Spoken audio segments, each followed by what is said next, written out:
Here at University College London, Professor Andreas Seller is going to recreate what he did. So, Andrea, can you show me what the Marsh test consists of and how to do it? Well, the Marsh test is a really beautiful chemical test. We're going to take some zinc and put it into our flask here. And the second step is simply going to be to pour some sulfuric acid. You can see down at the bottom You can see the bubbles coming that there are up. bubbles beginning to come up. So, what do we do next, Andrea? Now things get dangerous, and that means that we can't have it out here in the open. Next, we add our sample, a piece of lamb's liver sprinkled with arsenic. And so I'll take the stopper off a tiny bit, and then if you just drop it in there. If the test works, the arsenic will react to produce a highly toxic gas called arsine. I think we've waited long enough. This is fizzing quite intensely.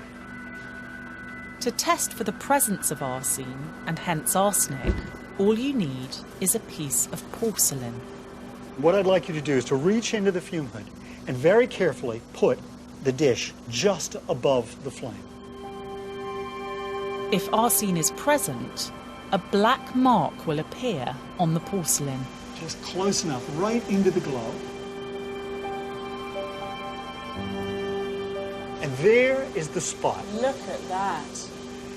As the arsine burns, then the arsine is converted back to arsenic metal, and you get that black spot. So that is a perfectly positive Marsh test. And so this is a completely positive Marsh test.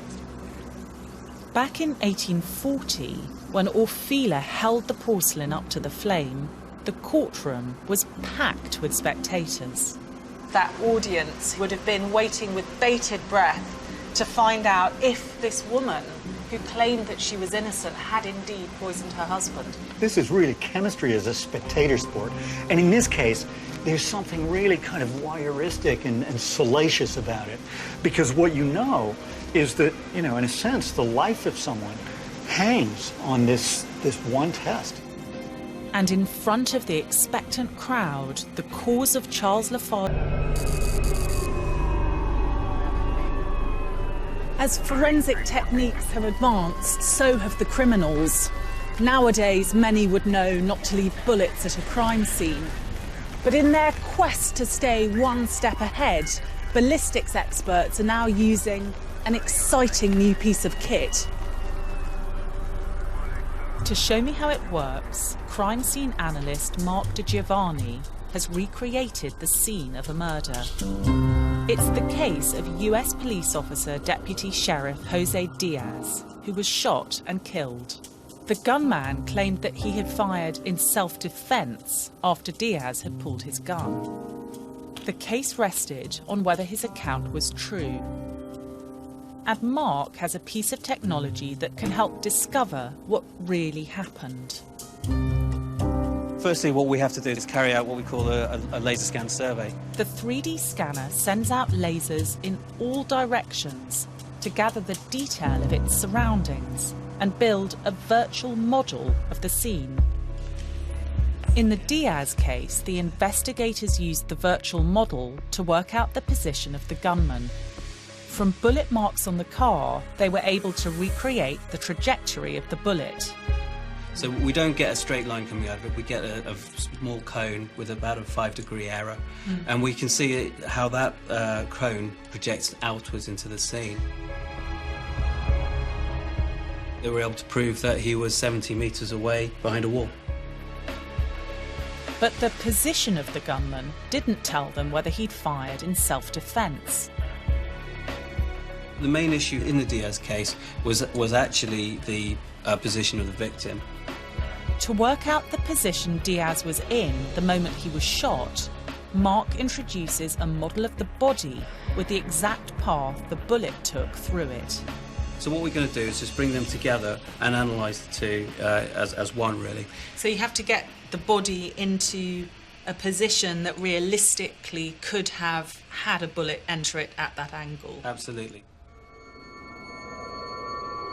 The body is manoeuvred in the scene until the two lines of trajectory, one through the body and one through the crime scene, line up.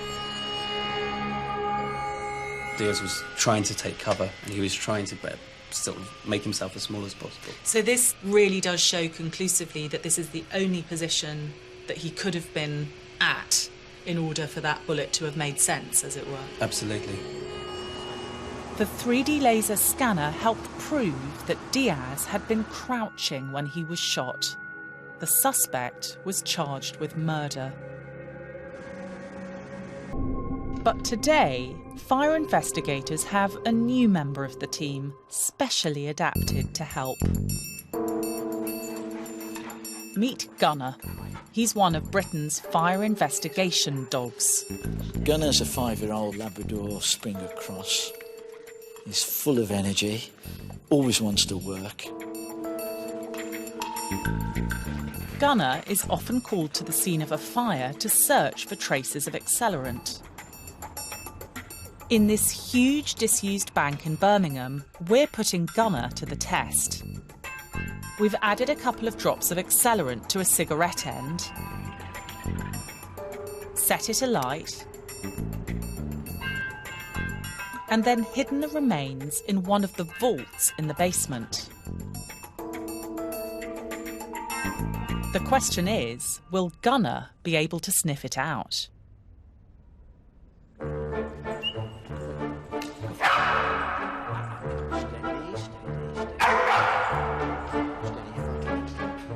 Clive leads Gunner in a systematic search of the building. Gunner has a secret weapon, his nose.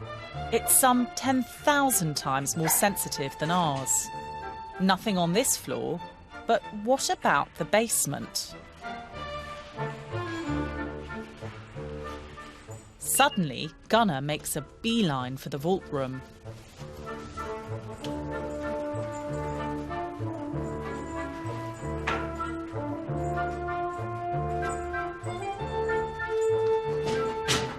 Success.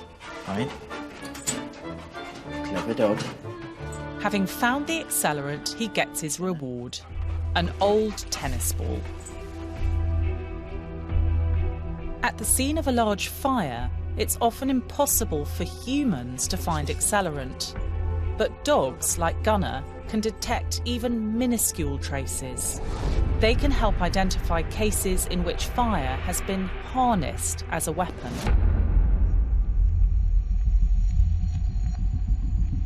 Deeper with the Open University and find out more about the science behind forensics. Go to bbc.co.uk/forensics and follow the links to the Open University.